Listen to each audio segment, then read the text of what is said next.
Insights on Charles Duhigg's The Power of Habit. Narrated by Stuart Crank. Overview. When we think of habits, we think of mundane routines in our everyday lives. What most people don't realise is that those habits are at the core of our existence, and understanding how they work is key to achieving success. In The Power of Habit, 2012, Charles Duhigg explains what they are, why they exist, how they are formed, and, most importantly, how to change them. Many studies and much research back up a new understanding of habits and the power they have over our lives. Habits have the potential to completely transform individuals, companies, and societies. They can be good, but they also can be dangerous. Failure to understand and steer them in the right direction has led to the downfall of many, from victims of substance abuse to large organizations. On the other hand, harnessing their power can lead to evolution and prosperity. Insights from Chapter 1. 1. Habits are not destiny. Your habits can be ignored, changed, or replaced. 2. When you develop a habit, your brain doesn't have to fully participate in decision-making processes anymore. Habits help your brain save effort. 3. The process of creating a habit is called the habit loop. It has 3 steps: cue, routine, and reward. 4. The cue is any trigger that makes your brain go into automation. The routine is the repetition of a certain action, and it can be physical or mental. The reward is the positive result of your action that helps your brain decide to stick with this habit. 5. This loop, if repeated enough times, will create a habit. 6. The benefit of having a habit and not needing your brain to make every decision consciously is that you can divert your energy and focus to other tasks. 7. Usually habits are created automatically. Your brain is always looking for patterns to try to establish a routine. However, you have the power to deliberately change or create habits with conscious effort, though it's not as easy as the 1, 2, 3 loop makes it seem. 8. The parts of our brain that control our habits and our memories are separate. One man, named Eugene, who suffered damage in the part of his brain responsible for memory, was able to function nearly normally due to the habits embedded in his brain. 9. Habits are not always good. We can create bad habits just as easily as good ones. And the problem is that habits are encoded into our brain structures, so we cannot get rid of them fully without exerting great effort. 10. By becoming conscious of the habit loop and taking control over it, we can overpower our bad behavior.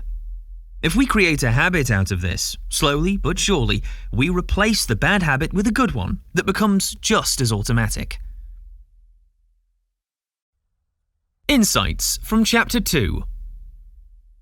1. One of the foundations of advertising is trying to create habits among customers, so that they buy a certain product out of habit without needing to fully consider it every time.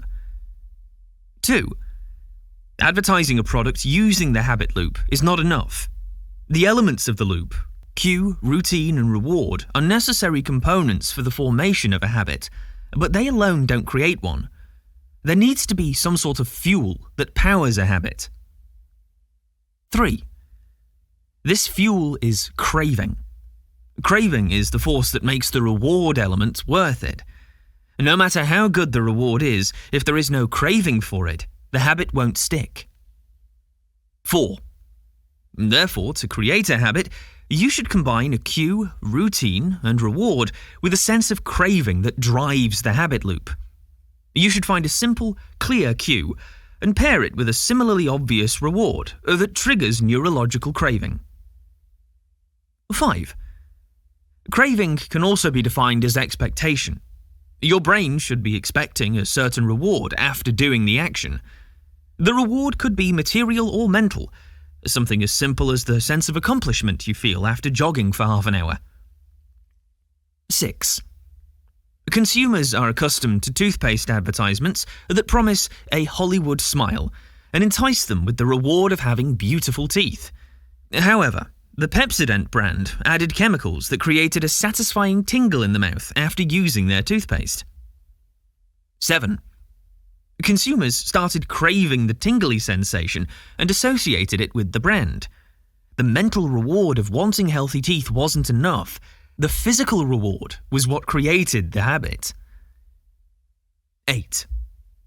Another product that used the craving mechanism to achieve success is Febreze air fresheners. Before it became a household name, Febreze was struggling because the reward it presented was removing unpleasant smells. 9. After Febreze changed their marketing to promote the product's ability to give a room a clean air feeling, sales skyrocketed. Consumers now craved the feeling of fresh air in a room. Insights from Chapter 3. 1. There is no such thing as making a habit disappear. To change a habit, you need to replace it with another. 2. Replacing a habit comes down to keeping old cues and rewards, but changing the routine. By doing so, it's easier to change most unwanted behaviors. 3. Humans have loss aversion. We prefer not losing something over gaining something new. By keeping the cue and reward intact, we're not losing anything by trying new routines or actions, so no defense mechanisms are triggered. 4. For example, nail biters are advised to put their hand away or grab a pen with it, then rub their arms for physical stimulation. That way, the cue and reward for nail biting, which are the need to fidget and the physical stimulation, stay the same. 5. In anonymous alcoholics meetings, drinking habits are changed through this technique. Alcoholics learn which rewards they seek from drinking, such as escape, relaxation, or release, and are introduced to ways of achieving them without resorting to intoxication. 6. In fact, the reason alcoholics seek help is because drinking itself and its dire consequences are hurting them. Thus, finding new routines to satisfy their old cravings is greatly beneficial. 7. Believing in something is a great way of breaking habits. Many people are able to overcome substance abuse when they start believing in some form of spiritual being or deity. Their belief makes it easier for them to think they can change and that things can get better. 8. Belief doesn't have to be spiritual. It can also come in the form of approval from other people. When we see ourselves change in the eyes of others, we get concrete proof that our efforts are paying off, and we're more likely to stick to our new habits. Insights from Chapter 4. 1.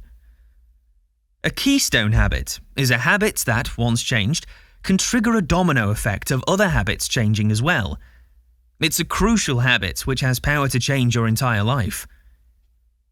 2. Humans are addicted to small wins and triumphs.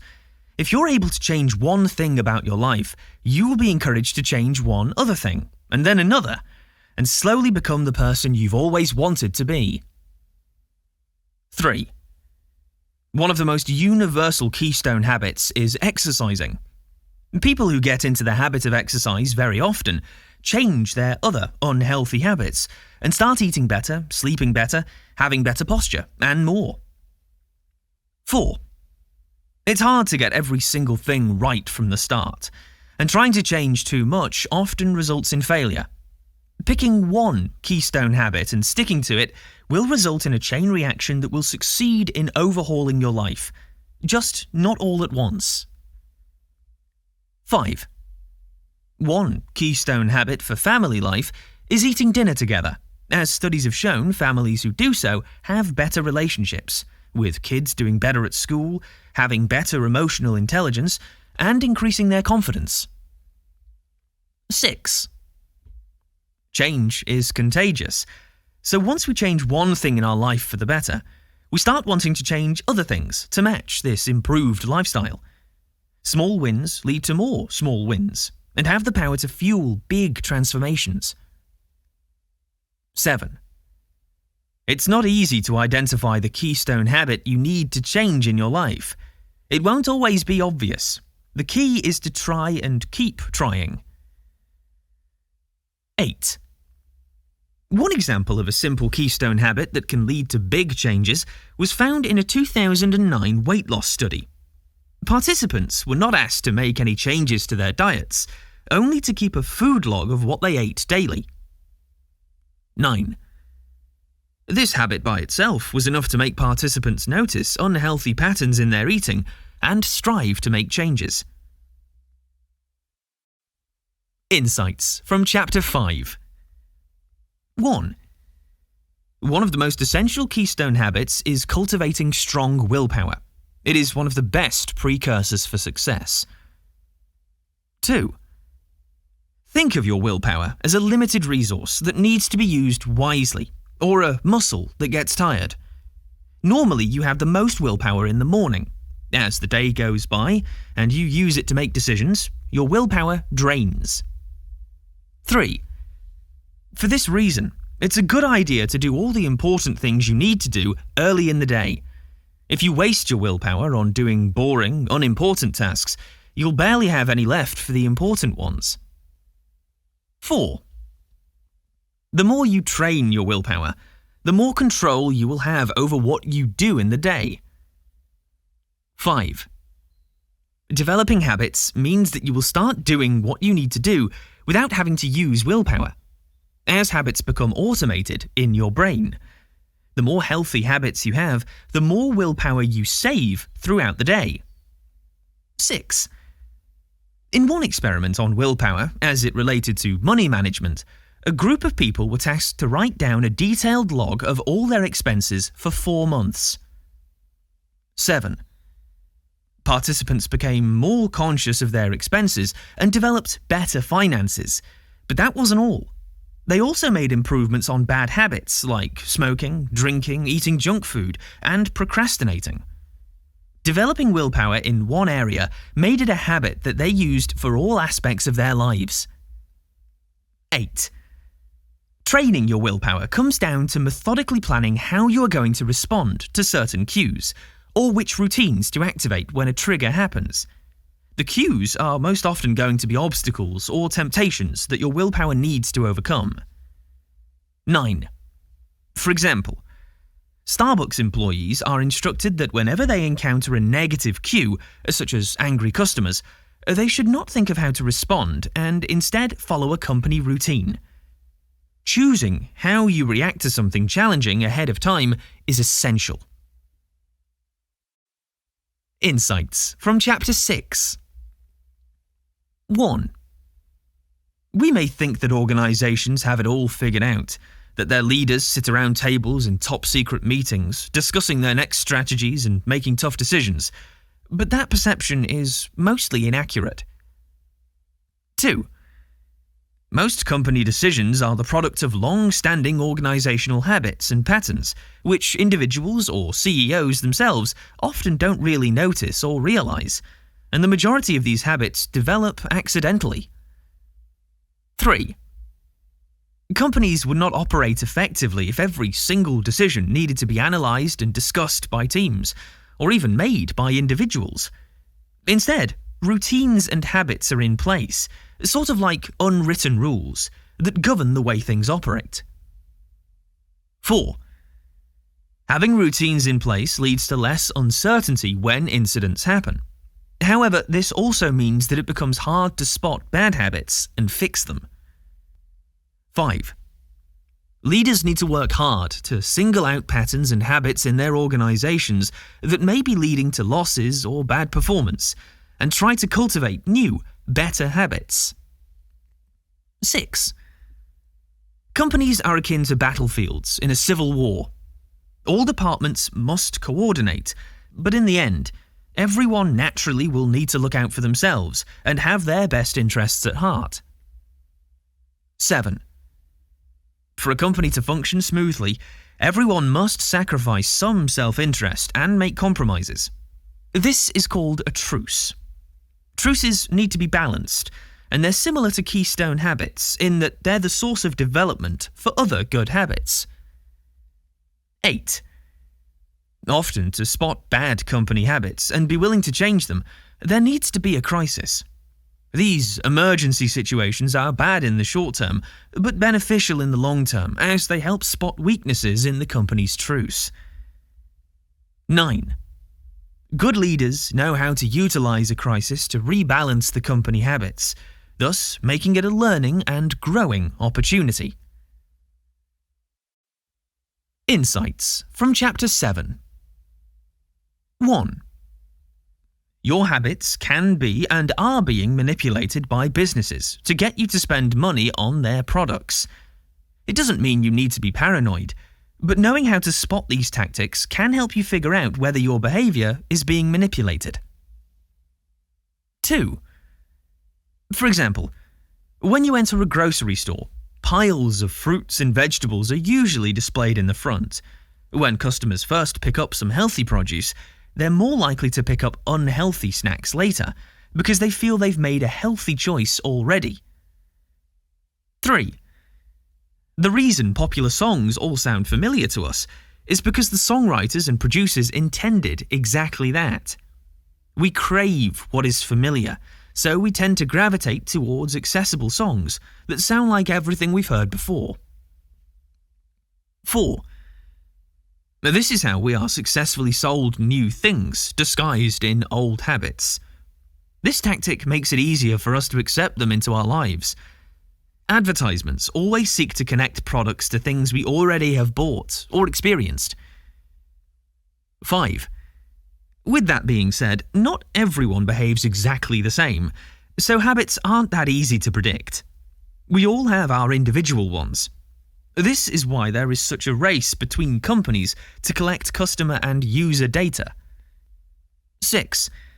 By analysing our data, companies are able to figure out our less obvious patterns and use them to sell us more and more stuff. 7. Companies also know that people don't keep the same habits for their whole lives. Studies have shown that major life events, like marriage, divorce, or a new house or child, can trigger big habit changes. Businesses use that information to market products tied to such life events. Insights from Chapter 8. 1. Habits are not limited to individuals or companies. Entire societies can have habits and patterns that govern the zeitgeist. 2. Social habits are hard to pinpoint, as they encompass large numbers of people, but they are extremely powerful, as they are the drivers of social reform. Social habits are what brings protesters to the streets, fighting for a singular cause, despite them not knowing each other. 3. Any social movement, just like developing a habit, is a three-part process. First, the movement sprouts from social habits of friendship between people who are familiar with each other and have strong ties. 4. Second, the movement grows according to the habits of the community it appeared in, because of the weak ties that connect neighbourhoods and communities. Those are the ties between people who do not know each other personally, but belong to the same community or group. 5. Third, the movement leaders rally the participants to create new habits that imbue everyone involved with a sense of identity and belonging to the movement. 6. These 3 steps are crucial for a movement to gain ground and effect change. If there are no social habits backing up a movement, it is often bound to fail. 7. Do not let the name weak ties fool you. They are actually very powerful. They're more important than strong ties when it comes to social change. 8. For example, when Rosa Parks was arrested for refusing to give up her seat on a bus to a white man, a civil rights movement was born. The movement didn't succeed because she had good friends and family, but because of her ties with the black community as a whole. Insights from Chapter 9 and Appendix. 1. Understanding habits is powerful knowledge. Not only does it give you freedom to change your bad habits, it gives you the responsibility to do so, for your sake and the sake of the circles you belong to. 2. You need to make a conscious decision to spot your habits, because most of them are undetectable, like water to a fish. You also need to deliberately decide to change your bad habits into good ones. 3. The process of spotting and changing your habits is not an easy or seamless one, and having knowledge about habits does not guarantee being able to exercise that knowledge. There is, however, a framework you can follow to help you. 4. The framework consists of 4 elements: identifying the routine, experimenting with rewards, isolating the cue, and having a plan. 5. Identify the routine. To diagnose and change your unwanted behaviours, you must figure out your habit loop. The first and easiest step is to identify the routine. It's the easiest because it's the most obvious aspect. It's the thing you want to change. 6. Experiment with rewards. Since cravings drive our habits, we can try out different rewards and see how we respond. This helps us identify the real cravings driving our habits. 7. Isolate the cue. This is the tricky part, because in modern life there is so much information bombarding us at any moment that it's hard to figure out what's triggering our habit loops. 8. To help you find your cues, whenever you notice your routine kicking in, write down your location, the time, your emotional state, who you're around, and immediately preceding actions. 9. After collecting this data several times and analysing it, you'll be able to spot patterns and figure out what's triggering your habit loop. 10. Have a plan. After figuring out your cue, routine, and reward, you can start working on changing your behaviour. 11. Plan what behaviour you want to do when you encounter the cue. Make conscious choices to steer your habit the way you want. After a while, your new behaviour will become a habit of its own. Author's style. In The Power of Habit, Charles Duhigg combines scientific and social research and presents his findings in an accessible, reader-friendly way. Every chapter is divided into several sections, neatly separating different parts of his arguments and examples. He includes an appendix that gives advice to readers about how to use his ideas, as well as extensive notes from every chapter. Author's perspective. Charles Duhigg is an American journalist and writer. He's worked for the New York Times and currently works for the New Yorker. The Power of Habit is one of 2 books he has authored. He has won multiple awards for his work, including a Pulitzer Prize in 2013, and holds an MBA from Harvard Business School. We hope you enjoyed the insights on Charles Duhigg's The Power of Habit. Purchase the book to learn more.